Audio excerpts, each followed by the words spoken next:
Greetings, fellow armchair Imagineers! Tiki here. And Monkey. And welcome to the latest season of the Great Ranking Podcast. This time we have 62 attractions throughout Disneyland and California Adventure. That's right, it's the Great Disneyland Ranking Podcast, Monkey. Oh boy. Chaos. Chaos is thy name. You know, I've thought, this is a ranking I don't think I'd be able to pull off. Apparently, the counter option of ranking all those Disney Toon movies was quite persuasive. You'd think I would have thought it'd be the other way around. You are the person if I do the Disney Toon, man, just because of our Winnie the Pooh connection, if anything Fair else. Enough. We need to do that at some point, dude. Seriously. Yeah. Like at least sometime after you are the only person who I know up. You are the only person who I know can faithfully go through those Winnie the Pooh movies with me, dude. Yeah. And then it's like, okay, what qualifies for the list, what doesn't? But that's a different list. Well, with Disney Toon, my cutoff would honestly be Tinkerbell. Yeah. Like, I'm not going to go into the Tinkerbell stuff or anything like that, but anything like, all the sequels, all the Winnie the Pooh stuff, I think that's all fair game when it comes to Disney Toon. Yeah. And of course, some of the crown jewels of Disney Toon with the TV adaptations, the DuckTales, Recess movies, stuff like that. Mm-hmm. Anyways. Okay, so we have Theme Park Priest. He says this should be very interesting. Itchy Lap Productions says someone who's considering revisiting Disneyland for the first time in years is going to help me decide what's worth writing and what's not. Ooh, you hear that, Monkey? We could potentially influence someone's trip planning. Ooh, yeah. We're not even in the park and we're influencers. Oh, my God. Okay, so Monkey, I don't know about you. I don't know about you, Monkey, but this was damn difficult for me to pull off. Yeah, I definitely had some rough spots in some cases. Like, well, I put this above that, but I put that above there. So there is below that. So this is easily, I think, for the year that we've been doing these great ranking podcasts, this was by far the hardest list to make. Just because I feel like with attractions, I feel like with Universal, it was a little easier just because most of those attractions, with the obvious exception of something like E.T., kind of come out of the roughly the same 20, 25-ish years. You know what I mean? There's not that much nostalgia. With Disneyland is an entirely different beast. I will tell you right now, there are things on this list that make it quite high that are not very substantial attractions that are there just for the nostalgia of it all and for the fact that I think it's for the factor of it's neat that this still exists in the park in its current state. If it had been looking at you, Main Street Cinema, hint, hint.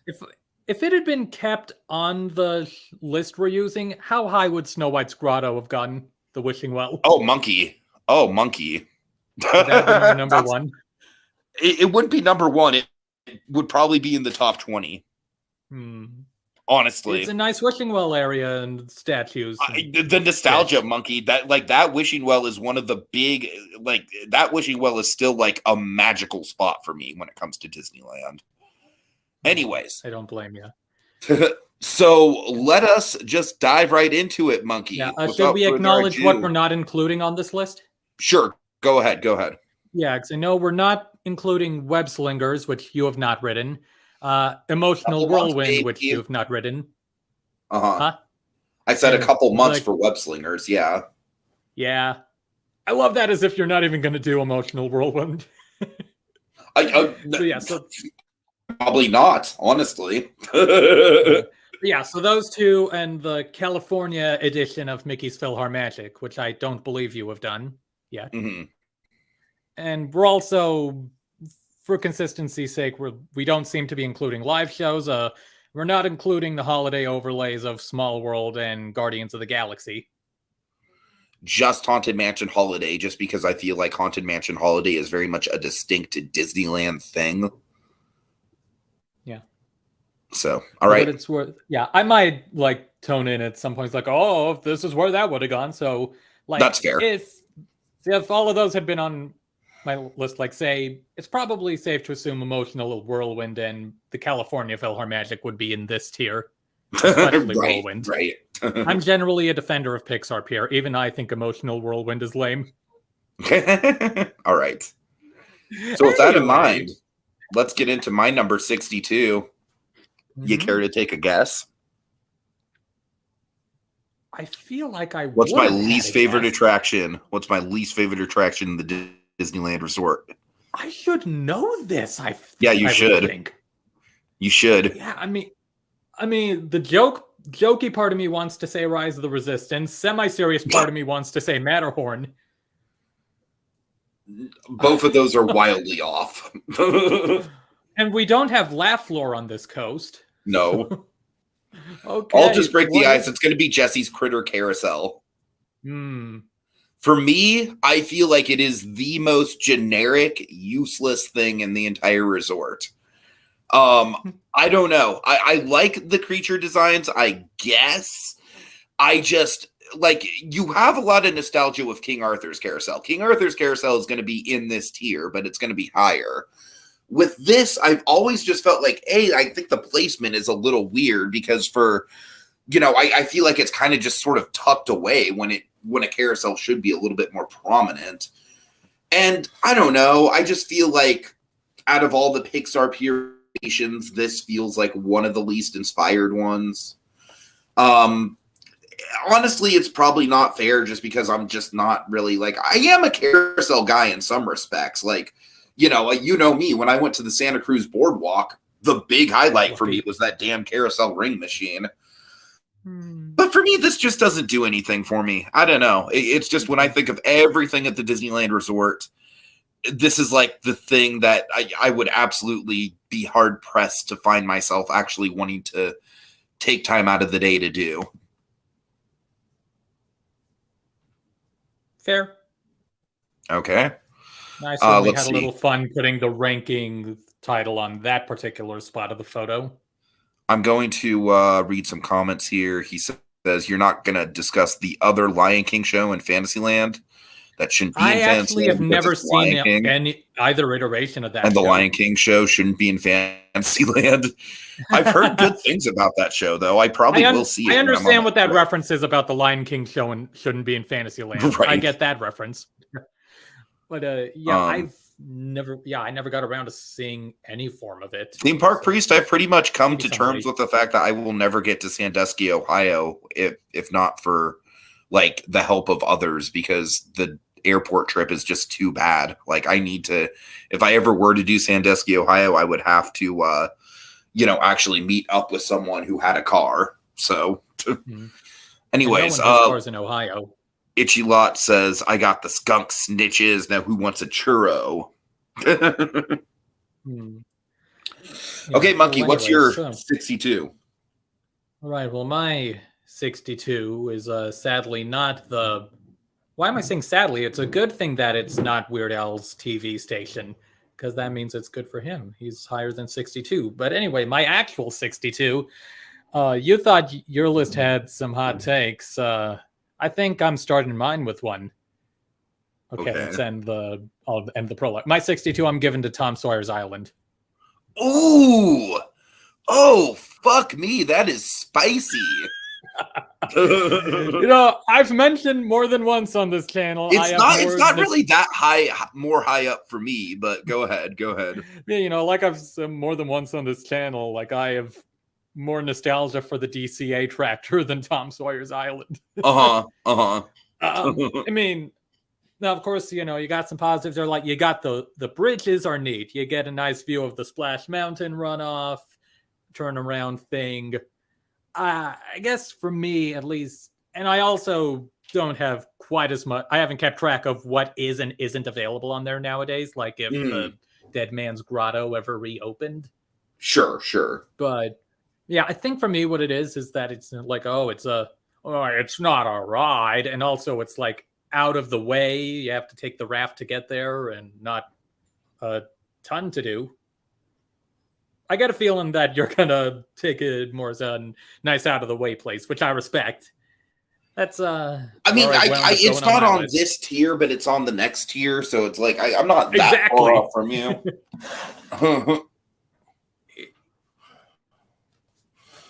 All right. Well, my number 61, it's got to be Jumpin' Jellyfish. Okay, we're going for the bottom of this thing here, of this thumbnail. Right. Well, it's funny because 3 out of the 4, like you sent me your suggestions for the thumbnail pictures were Jumpin' Jellyfish, Astro Orbiter, Golden Zephyr. Spoiler alert, those are my number 61 through 59. Ooh, but in what order? We shall find out. So you pretty much called it. Like, I thought that was funny. I was trying to guess where our overlaps would be. Right. Jumpin' Jellyfish was like it's pretty much a nothing of a ride. The only reason it's above Jesse's Critter Carousel is that I do think it's got some nice views. You know, you get some nice views of Paradise Bay. That's nice. Other than that, it's really nothing. That's it. It's a very unsubstantial attraction. Well, I would think jellyfish, it's a tentacle attraction. Right. Oh, God. All right. What's your number 61? My number 61, I'm given to the red car trolley. Okay. That's fair. That's fair. Honestly, that was actually one of the harder ones I had for my ranking, actually. Honestly, thinking of it just now, I almost wish I could switch that in Tom Sawyer's Island. I'm not sold on that switcheroo. But the thought is occurring. I mean, Red Car Trolley is one of those things where it's like, is it still going? It's hard to remember if it's still going, and you can't always tell which way it's headed. Like, it stopped at the fountain. Are you heading towards the tower area or back to the entrance? You're going the opposite of the way I wanted. See exactly what you're saying. Absolutely. It's much less efficient than the Main Street vehicles. Yeah, it's like maybe I also haven't as much experience of it as compared to the Main Street vehicles for it to make an impression. The it's cool that it exists, that it's there. It's a neat idea. Hey, red car transportation. Yes, that adds up. The main thing I remember about it is that the seats are hard. The main thing I remember about it was I really liked the ads in the bus. Yeah, it's a nice touch. Yeah.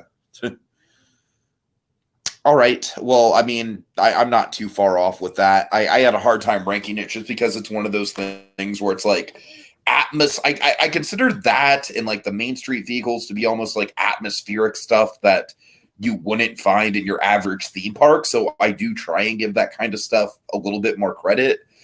But it's going to be interesting where that all kind of lines up here. You mean they don't have a red car trolley traversing through Adventure City? Then what was I riding on all those? Oh my God.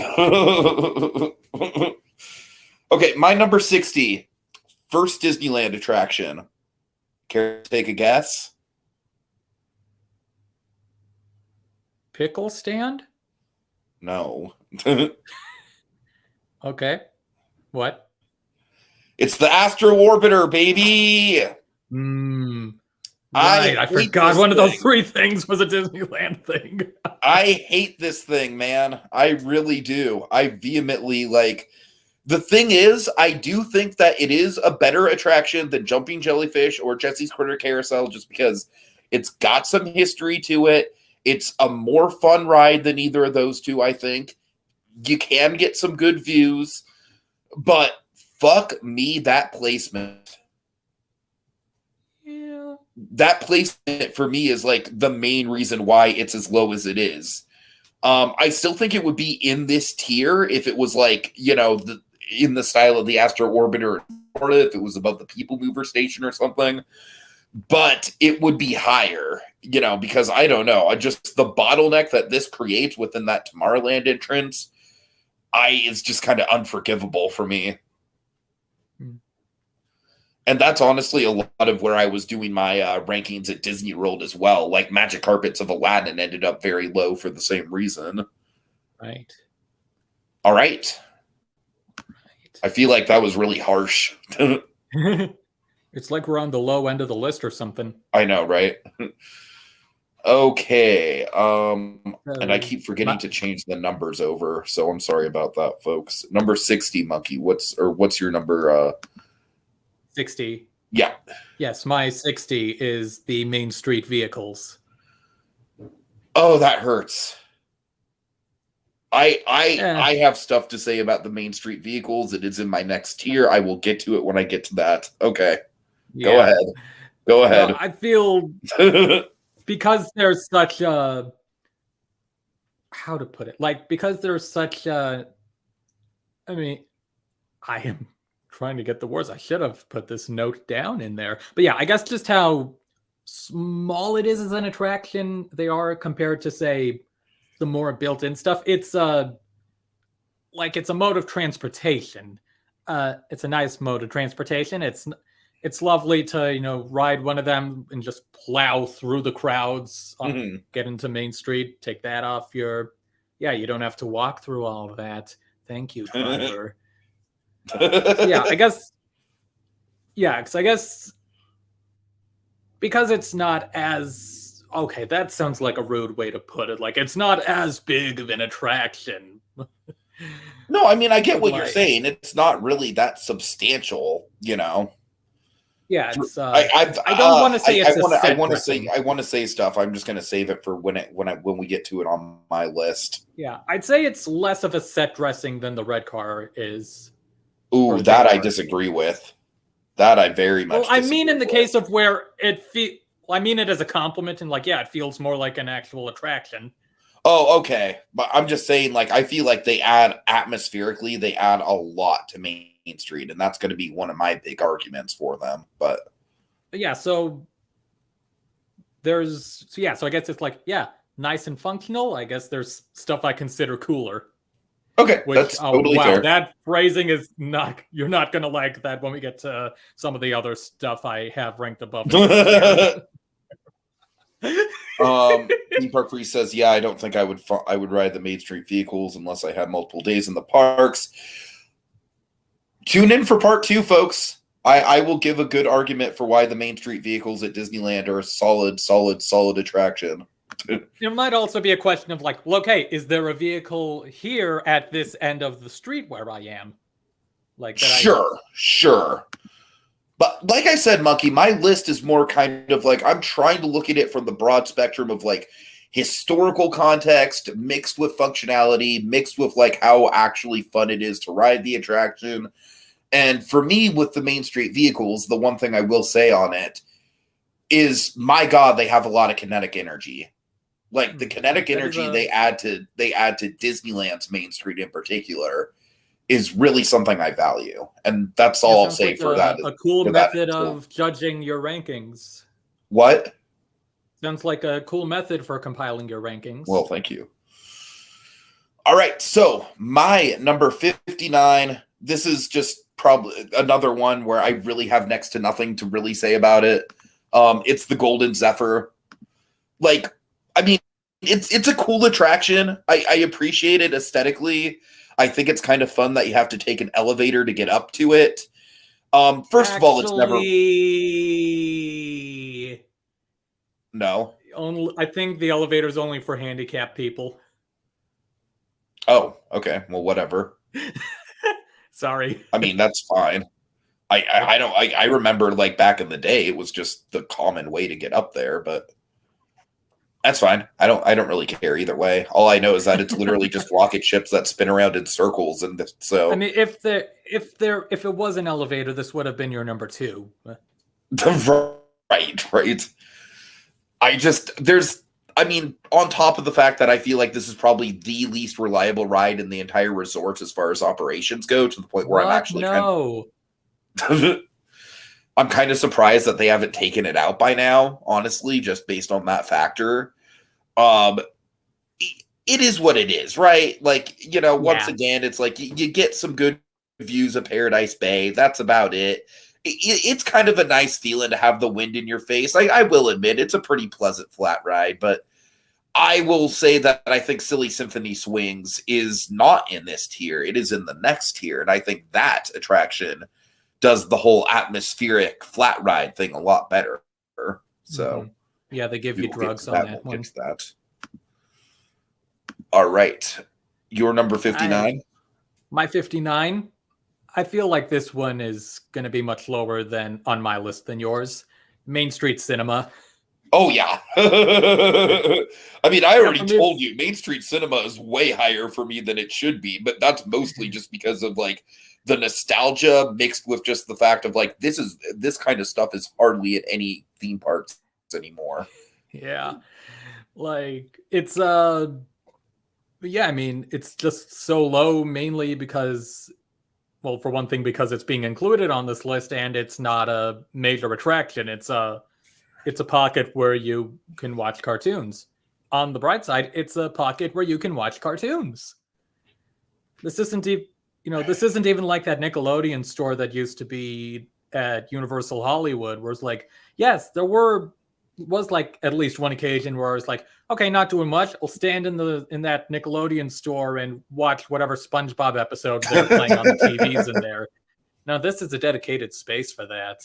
And yeah, it is cool to have it here.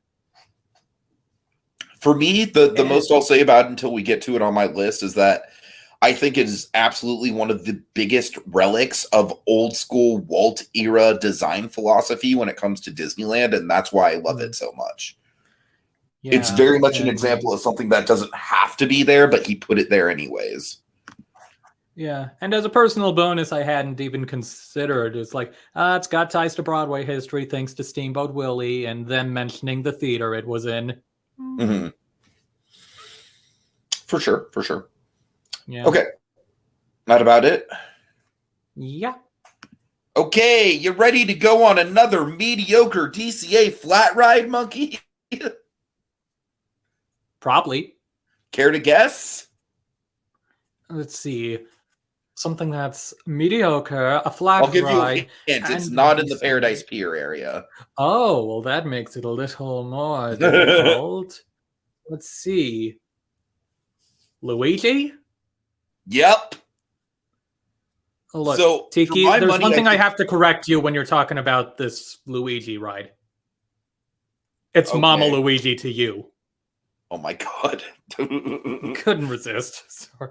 So Luigi's Rollickin' Roadsters, for my money, is like now that the Dancing Academy scene in Mickey and Minnie's Runaway Railway exists, this has basically been rendered pointless as far as I'm concerned. Because this is basically just like a low-key flat ride version of that. Not to mention the capacity on this is absolutely dreadful. I think it's a cool ride for kinetic energy. I will give it that much.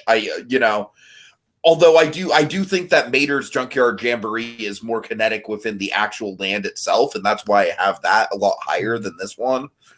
I honestly thought you were going to say Mater's Junkyard Jamboree. Yeah, no, Mater's, again, I have some weird kind of I think with Mater's, the big difference there is, I really like the script for Mater's. I don't know. For me, it's just, it sings a lot more than the script for Luigi's does as far as, I just feel like that script very much fits into the park in a very organic way. And I also think that the Junkyard very much fits into Cars Land in a more organic way than this does. It mostly comes down to a capacity issue.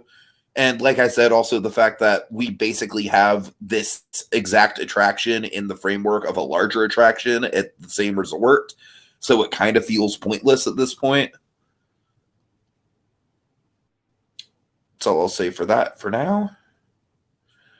All right. Your number 58? Right. Yeah, my 58. I feel like you're not going to like that I ranked this above some of those other things. Okay. Jumpin' Jellyfish.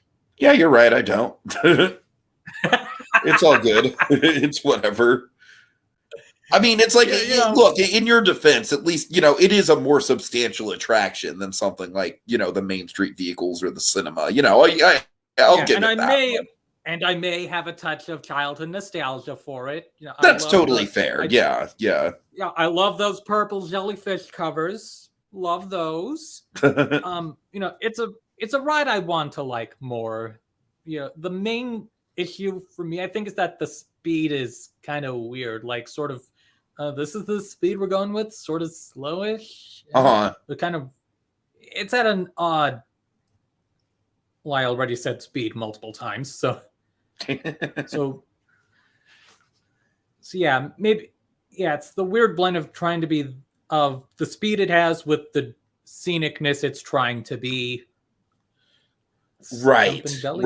And the seat's kind of high up, but yeah, I guess I appreciate the aesthetics. That's totally fair. And honestly, aesthetically speaking, I think it's one of the few remnants of DCA 1.0 that's actually pretty pleasant to look at still. So I'll give it that. All right. Continuing on, my number 57 monkey. This is a big one. I'm taking out one of the iconic ones. You care to guess what it is? Ooh. It's not Autopia, is it? Yes. This is my 57 as well. Are you serious? Oh, hell yeah. All right. That's cool. That's cool. Okay, Autopia. It brings us together. Opening day. Monkey, is it fair to say that for both you and me, I feel like this is, like, for me, a big reason why this is so low is just the footprint. It takes up so much space for so little bang for your buck. Honestly, that's not why for me. Okay. It's like one of my more positive notes is that, well, it's not unscenic. No, it's not unscenic, but it's not like there's a lot of other stuff they could do with that area, though. Yeah, it looks nicer than the Tomorrowland Speedway. Oh God. Oh my God, absolutely. Yeah, and it could be the nostalgia talking, but I may have preferred the Chevron scenery over the Honda scenery. I do have some nostalgia for the Chevron scenery, so I'll agree with you there. Yeah, let alone in the queue. For me, one of the points against it also is I'll never forget, like, the last night I was in the park with Evan. It was one of the last things we went on. And we were stranded at the unload for it felt like a good 15 minutes. And it was just like, you know, that feeling when you're like trying to get off a ride in the last hour of the park and you're like, oh my God, this is like wasting time. How rude, Autopia. Well, it sucked because it was like the last time that I might ever get to spend with Evan in that park. You know what I mean? Oh, yeah. I would tell Autopia to get in the corner, but it kind of is already. After that, I'm pretty sure the only thing we had time to do was go on Alice in Wonderland, and that was it. Anyways. Yeah, I don't have pleasant experiences with Autopia in that regard. Like, I do have some fun childhood memories. Like, I remember actually, like, some ghost stories that I heard about it that kind of captured my imagination. Like, did you ever hear the ghost story of the little kid who haunts the midget Autopia car in the car park? That sounds familiar. Yeah, I'm not sure that that piece is even there anymore. It was there the last time I went, but the last time I went was like 2018, so it could be gone by this point. Yeah, it could be. I'm trying to think, how many times have I even done the Honda version? I honestly think I've done it version. I think I've maybe done Autopia maybe 4 times in my entire life, which really speaks to the longevity of it, right? Right. So yeah. So for me, the big thing that brings it down for me is, I mean, it's kind of noisy. It's a janky one. Oh yeah. Like, yeah, watch that spinning wheel as you're hitting the rails. Yeah, the jankiness. The Speedway is super jank. Yeah, and of course, the noxious gas smell. Yeah. Yeah. Can we fix that, please? I feel like at this point it's becoming like some people are almost warped to like consider that like a nostalgic Disneyland scent. Which I wouldn't blame them. At the same time, do they make those scented candles of the Autopia smell? No, I have not seen any. No, I think I would have noticed those. But I'm saying Yeah, if there was another wave of Magic Kite Candle Company, like I wouldn't be surprised if that was on there. yeah. But yeah, so it's like I feel, and like I said, even if they do fix the smell, it's almost like, yeah, I think I just always remember it being on the janky side. Uh-huh. Yeah, that's very So, fair. All so, right. all right, Well, I guess we can just move on to 56 then. Hold yes. on. Let me oh god, now I'm having trouble scrolling down. Hold on, sorry. 56, 56, 56. What do I got? I have I have a feeling you're not going to be happy with me about this. I think this might be one of your nostalgic favorites. It's going to be Gadget's Go Coaster. That's okay. All right. It's an okay place to put it. And I honestly feel like at this point going forward into the list, I feel like everything else, like I feel like all the stuff that we've already talked about is stuff that, like, if it closed tomorrow, I would not care, including the Autopia, right? Like I really, it would be no skin off my back. With Gadget's Go Coaster, I feel like it wouldn't be any skin off my back either, but at the same time, it is an enjoyable ride. I do like the fact that it is themed to an obscure Rescue Rangers character. When I was a little kid, I thought it was themed to Inspector Gadget. Same. I like the little, like, I'm actually going to be curious to see the placemaking around this attraction once Toontown reopens. Yeah, I'm curious to see how much they changed the landscaping, if at all, or is it just going to be the sign outside? Right. Especially because like, it feels like they're making that whole lagoon a lot more prominent. And it sounds like Gadget's still going to be involved in the story. So. Uh-huh. That's good. Yeah. Itchy Lot says at least you guys can replace it without worrying about the theme. Florida now has Tron Loom behind it, so what can possibly replace it? Anything, literally anything. That's the way it needs to go. It really needs to go. So yeah, with Gadget's Go Coaster, like I said, I mean, it is what it is, right? It's a Vekoma Junior coaster. I feel like there's a bunch of different. Is this? No, it's not there's a certain model. It's like literally like, correct me if I'm wrong, but it's literally like the same model as like Barnstormer or Nut House Coaster or Flight of the Hippogriff, right? Right? Flight of the Hippogriff is a different layout, but yeah, it's like the same as Nut House. Barnstormer is a reverse of it. Okay. And I don't know if it's changed since it became the Great Goofini, but I remember Barnstormer was able to run 2 trains. Barnstormer ran 2 trains when I was there. Well, then it still does, I guess. Yeah. That's one of the things with Gadgets I always remember is even back in the day, people were complaining about how bad the capacity was. Mm-hmm. Okay. Well, that's about it for my end with Gadgets. What's your number 56? 56, I gave to Golden Zephyr. Ooh, that feels too high, but that's okay. That's okay.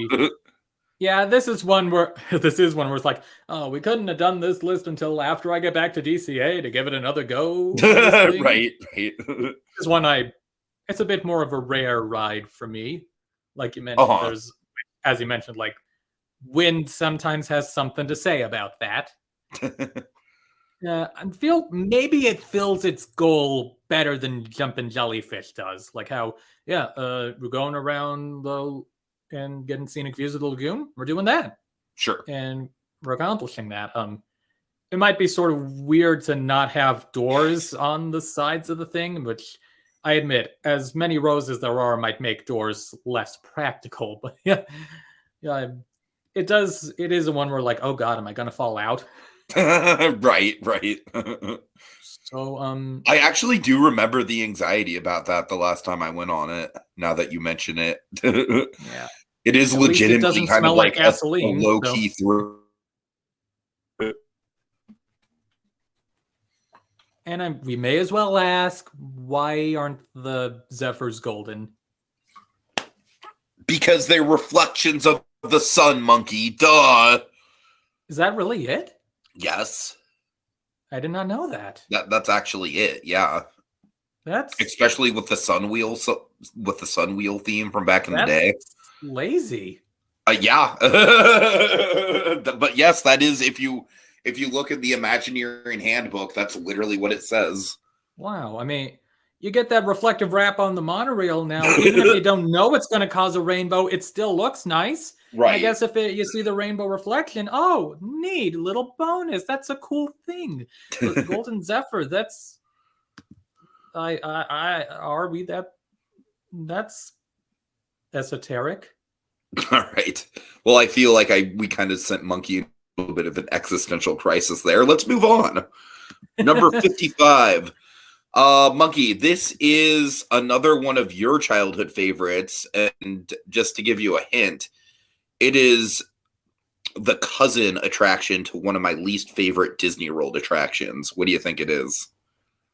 I don't understand. They closed the tractor. Okay, I should know this. Disney Animation? No. Okay, what? Monsters Inc. Mike and Sully to the rescue. I wasn't too far off. No, you weren't. Even geographically, I wasn't too far off. Right. So the thing with Mike and Sully to the rescue is that I acknowledge that there's absolutely some good stuff in it. I really like the opening tunnel I think it makes a really good use of the video screens, actually. Isn't that tunnel left over from Superstar Limo? Yes, that's and where I don't even remember that tunnel being in Superstar Limo. That's where the horrifying puppet was. Well, yeah, I remember the horrifying Swifty LaRue puppet on the screen. I didn't remember the tunnels. That's where Swifty LaRue or at least the design of the tunnel being the same as Monsters, Inc. Right. My thing with Monsters, Inc. and why it's ranked as low as it is, and maybe this isn't fair. Is it the mouse? I feel like it is the closest thing that Disneyland has to a straight-up creepypasta attraction. Because I do not like the vibe of all the old Hollywood celebrities encased in the different outfits, Monkey. I should not have been taking a drink when you said that. No, I'm honestly being serious. Like I almost did a little serious. spit take there. That was out. It disquiets me. The whole fact that this ride is basically like a weird mirror image of Superstar Limo in some ways, and it's Monkey, it's a fine ride. I like some of the effects, like I think the endless hallway of doors and the Randall, the projection mapped Randall and Roz at the end. All of that is fantastic. Like literally all three of those things are three of the best dark ride moments in any dark ride at the Disneyland Resort. But there's a bunch of other stuff that just, first of all, just feels very cheap. Like I don't like the fact that none of the animatronics have any sort of mouth movement at all. But I think that, like I said, the whole thing just has a very, very disquieting sort of, no sleep feel to it with, it almost feels half abandoned in some spots. It genuinely creeps me out and makes me kind of uncomfortable for me to be in it. Honestly. You tell us that when we only have a few hours left to submit the creepypasta project. Tegan, Monsters Inc. really is in your top 5 at Disneyland. I mean, respect. That's a very original take, but I respect that a lot. That's sweet. All right. I'm assuming it's going to be higher for you. I did take a drink. That's when he said it was a creepypasta, and I could have had water everywhere. Okay, but seriously, doesn't the Hollywood celebrities literally wrapped in a creepy yellow aesthetic? Doesn't that feel like something out of a creepypasta? Well, when you describe it like that, when you mention it. You wouldn't have it at Disney World. Yeah, that's fair. You guys have the sucky laugh floor, which is way, way worse than this. I'll give this that much. All right. So what's your number 55? So who on this podcast has 2 hands and doesn't like Monsters Inc. laugh floor? Me. That guy. Monsters Inc. laugh floor is like fucking kryptonite for the socially anxious. All right. Anyways, you're 55, Monkey. Sorry. Yes, my 55. I'm given to the sailing ship Columbia. Okay, I will admit the Rivers of America stuff. I had a really hard time ranking. I think Tom Sawyer Island, Sailing Ship Columbia, and the Davy Crockett canoes are all on the next tier. So that's going to be interesting to kind of distinguish them all. But go ahead. Yeah, so, it looks nice. I appreciated having below deck exhibits. Imagine that reality TV show, Below Deck, the Sailing Ship Columbia. Oh my God, dude. Oh, could you imagine? Would it be like a competition, or like how would you pitch that well, show? It's like, it would be like Below Deck, the people who work on the boat. Right. Oh my God. And I feel like I should be appreciating the narration. I just don't remember it that much because I don't do the Columbia that much. And a big reason for that is a major reason that it's so low on my list. Oh. And it also kind of bleeds into Tom Sawyer's Island being so low. Boom goes the cannon. Watch the blood and the shit spray. Well, not the blood and the shit. No, the restroom's over there. But oh God. Yeah, it's that damn cannon. I absolutely respect that. Yeah, from a noise sensitivity perspective, the cannon is a fucking nightmare. Yeah, it's a loud cannon. That's rude. It is, man. I genuinely, I remember when I was a kid, every time it would happen, I would go down to the below decks thing. I probably still would. Especially if you're on Tom Sawyer's Island, because oh God, I didn't have a warning for that cannon going off. Right. Doesn't it get fired off close to Hungry Bear as well? No, I want to say it's past Hungry Bear. I know you can hear it from Hungry Bear, but it's probably not that much of a noise intrusion thing. Yeah, I guess. Anyways. I guess I haven't passed it by at that time enough. Whatever the hell I just said. All right. Okay, so my number 54. I'm actually kind of surprised this is this high. Goofy Sky School. I think it's another one I don't really have that much to say about. I don't think it's a bad attraction at all. I think that although I will say that I think I actually probably preferred Mulholland Madness, and that's probably a hot take. Mulholland Madness, I don't know if we've ever talked about this, Monkey, but I low-key really liked Mulholland Madness. I really like we probably have talked about this in the past. I really liked all the cheesy billboards and stuff and the road signs. I thought it was a pretty well done. I actually thought it was a pretty well done Wild Mouse for what it is. And with Goofy Sky School, again, it's a fun Wild Mouse, and certainly it has some really good hairpin turns at the top. Way, infinitely better than Coast Rider at Knott's, which I would still, for my money, say is probably the worst roller coaster I have ever ridden. My one note with Coast Rider is to get rid of those shin restraints, please. Yeah, if they got rid of the shin restraints, it would still be a boring ride, but it wouldn't be an awful ride, But yeah, I don't know. Sky School, again, it's there's not really much to it. I think the Goofy theming is cute, but I also think the Mulholland theming was a lot more unique and a lot more kind of interesting. So I'm a little bit mixed on it. I will say I have most of the nostalgia I have for this ride and Mulholland Madness comes from the fact that it is the ride that is the physically closest to the Paradise Pier Hotel where I used to stay as a kid. So every time we got to the Paradise Pier Hotel, I'd see it peeking out right over the fence. So would you see little cars going along? Yeah. Gotta love that. Yeah, nostalgia, Monkey, nostalgia. Roller coaster. So that honestly, that alone is probably why I have it as high as I do. It peaked out right above the the corner of the Grand Californian. Mm-hmm. Oh man. All right. Well, let's move on before I get wistful about staying at the Paradise Pier Hotel and how I'm staying at the Tropicana this trip, and that's not going to be nearly as fun. Okay, what's your 54? Number? Yeah, I'm giving 54 to Davy Crockett's Explorer Canoes. Okay, that's fair. I had a hard time trying to rank them, and honestly, I'm actually really curious. This is one of my especially because I'm very surprised that it has survived as long as it has, and it's still operating to this day. Like, I'm very curious to give it a reride as an adult to see what it's like, but go ahead. Yeah, and this is also like the Columbia where it's less common for me to do this as opposed to the Mark Twain. Like if I'm gonna do river transport, it's that one. So anyway, but with this one, it's like, oh guys, I hope they don't drop the oar in. I'm close to the water, and I'll work. But it's a neat novelty. You got live cast members. Uniqueness ties into novelty. So, absolutely, yeah.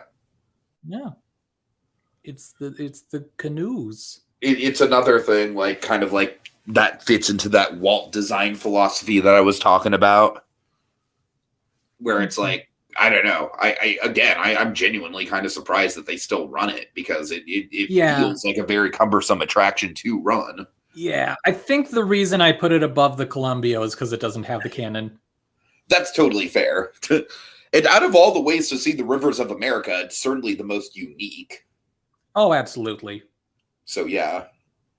And also, I think it's interesting how it's like, you basically, like, from the point that you leave the dock, you pretty much come upon the best vistas of the rivers of America immediately.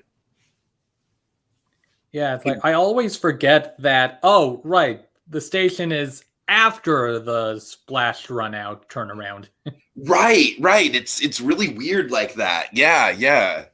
Especially because you're always so used to boarding the river stuff from the Thunder Mountain side. By the way, Monkey, you know what I just found out? What? Big Thunder's probably going to be closed on my trip. For real, is it? It's closing on April 4th, and I'm guessing it's going to be closed for more than a month. Yeah.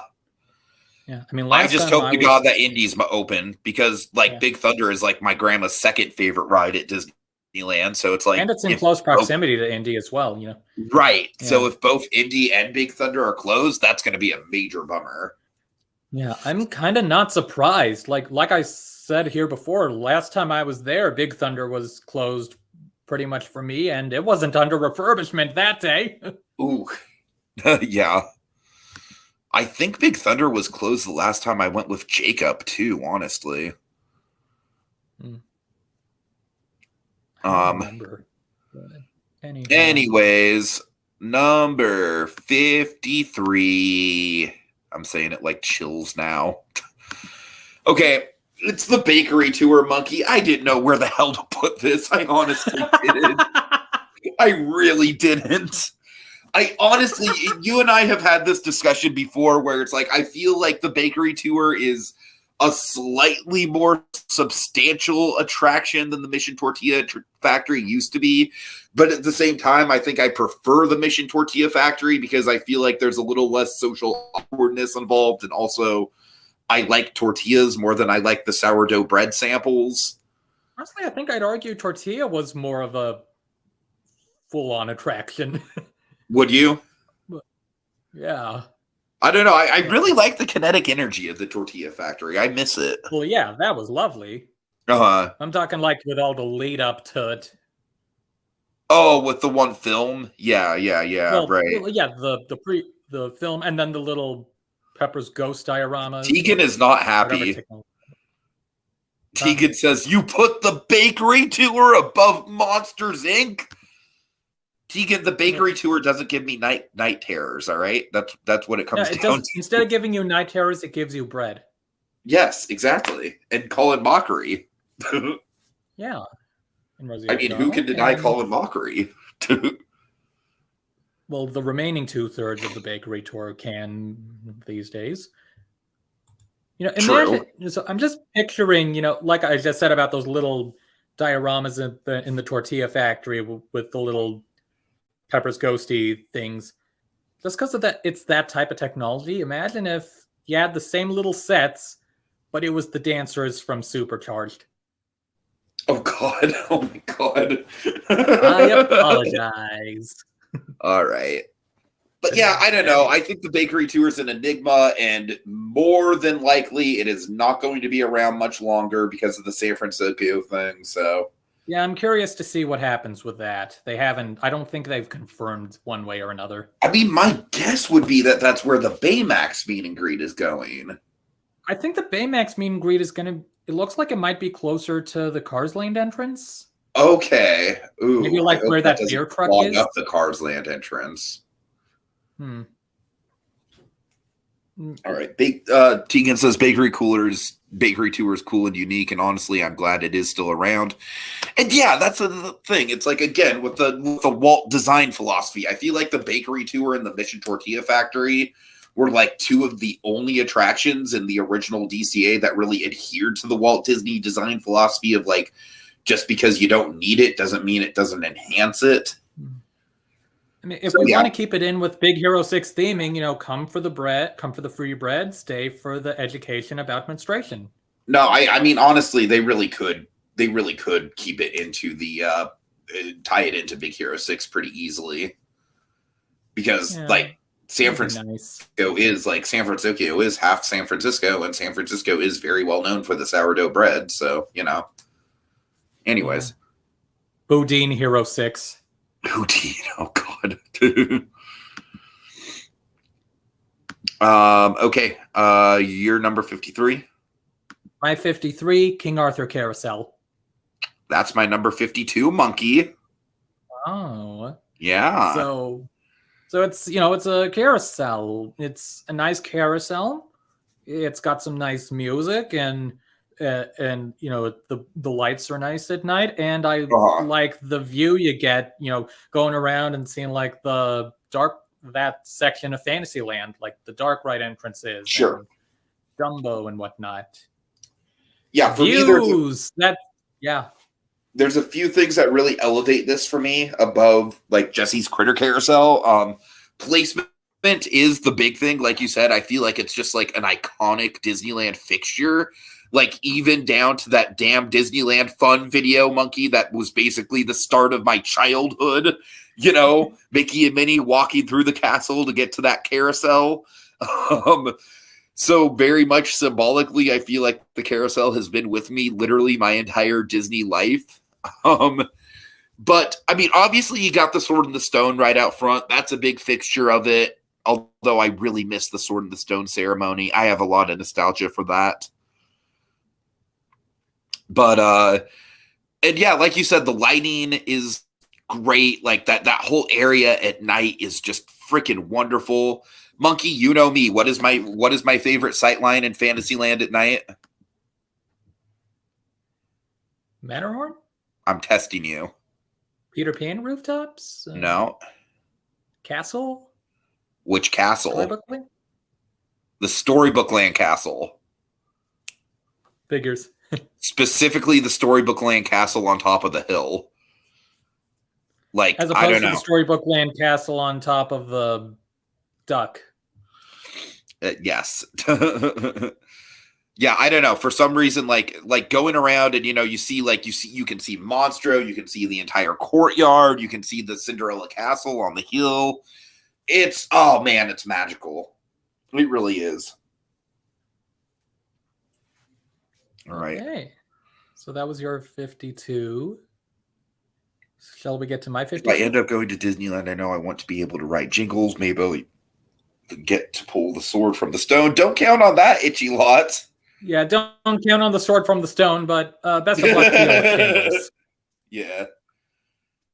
All right. So my 52 then? Before, but DLR Fantasyland is probably the greatest land in any theme park ever. Hard agree, Tegan. It's a real if good anything, one. Just from a pure nostalgia and history point of view, if anything else. All right.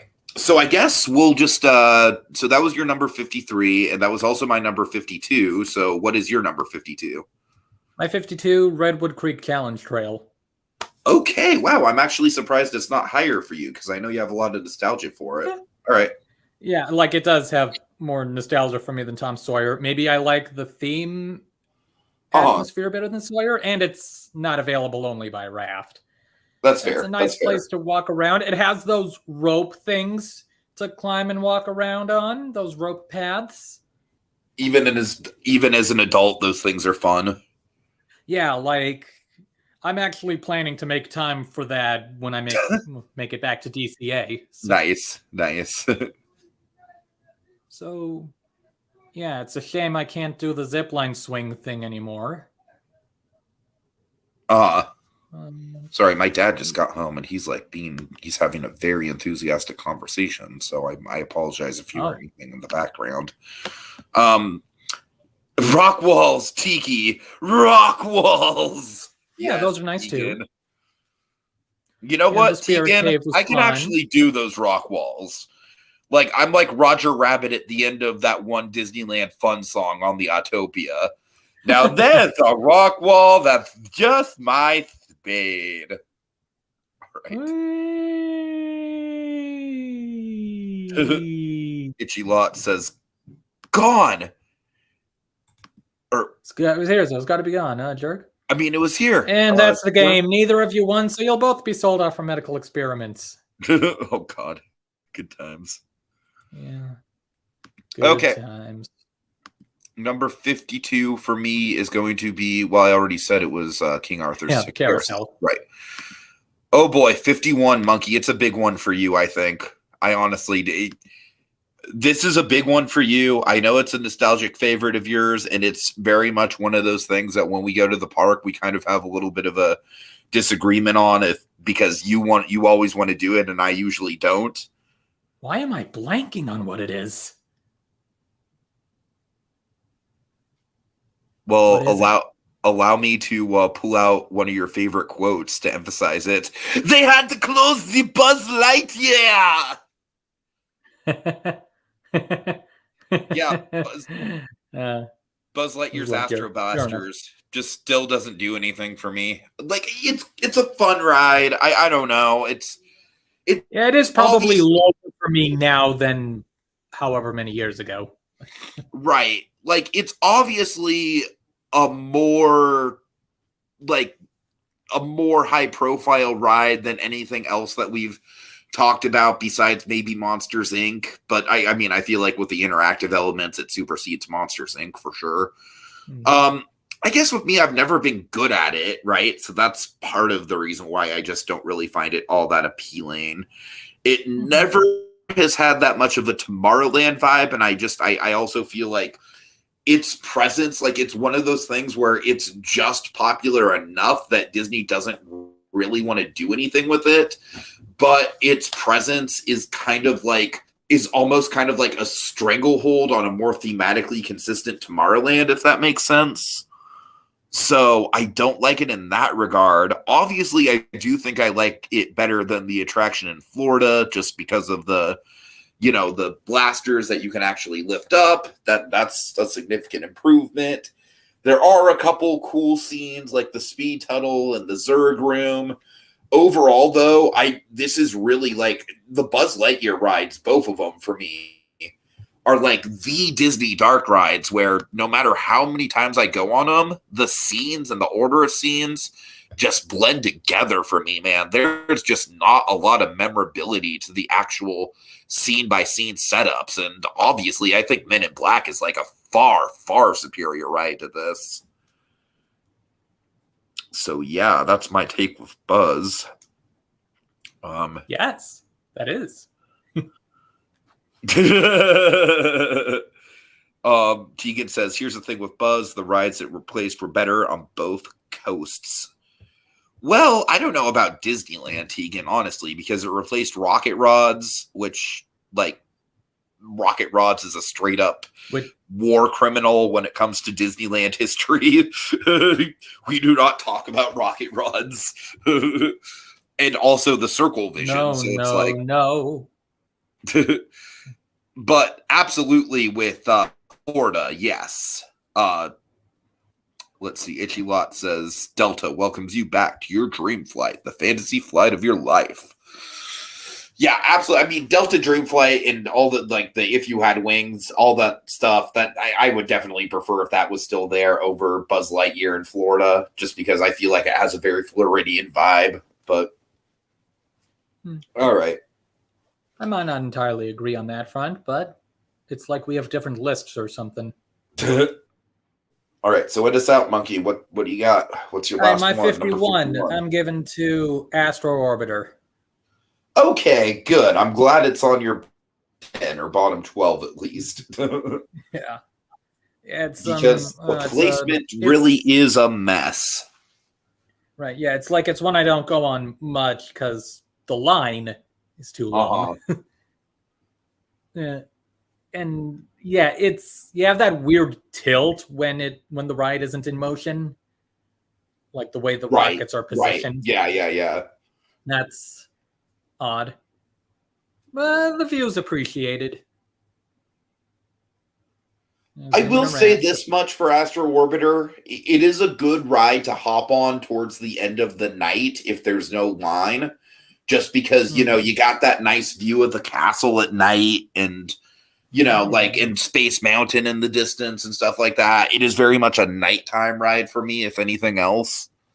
Yeah, the duck biting a child down below. Yes, you're very fixated on Fantasyland ducks this podcast.